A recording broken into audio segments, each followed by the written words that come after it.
మరి ఏమని జరగాలని చెప్తే ఏం చేశారు మరి చెప్తున్నా వాడిని గేర్ ఎన్ని కుట్లేరు అట్లా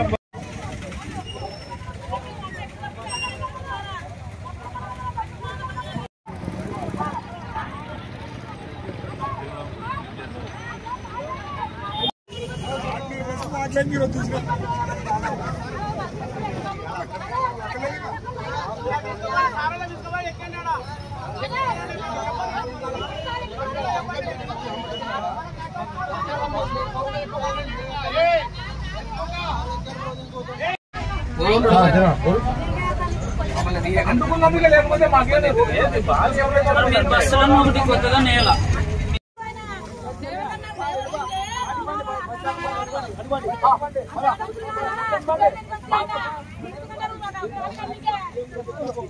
కెపాసిటీ 50 కెపాసిటీ బస్సు కెపాసిటీ 50 అయితే 130 మంది ఎక్కితే పోయి ఇంజన్ దాని మీద పోయి అంటుకునే ప్రమాదాలు వస్తాయి.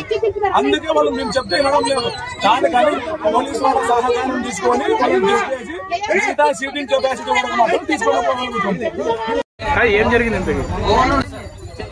ఎక్కడికి పోతుంది బస్సు? ఏం జరిగింది అసలు? ఇప్పుడు ఏమంటున్నారు ప్యాసింజర్లు ఏమంటున్నారు అసలు? ఇప్పుడు ఎందుకు వస్తున్నారు స్టేషన్? మీరు ఎందుకు వచ్చినారు అసలు? స్టేషన్ కి ఎందుకు వచ్చినారు మీరు? ఏమన్నారు పోలీసు? ఎక్కడికి?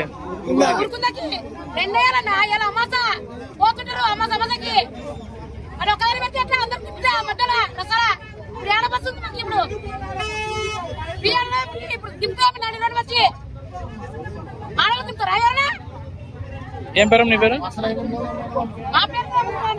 ఒక నిమిషం చెప్పు. ఇప్పుడు ఎప్పుడు? ప్రతి అమావాస్యకి యమగనూరు నుంచి ఉరుకుందకి పోతున్నారు. ప్రతి అమావాస్య 9:30 వరకు ఇదే జనాభా ఉంటారు. వాళ్ళు పట్టుకొని పోతున్నారు బస్సుల్ని. కానీ ఎటువంటి సేఫ్టీ లేదు. మరి బస్సు వీళ్ళు యాజమాన్యం ఏం చేస్తుంది అర్థం కావట్లేదు.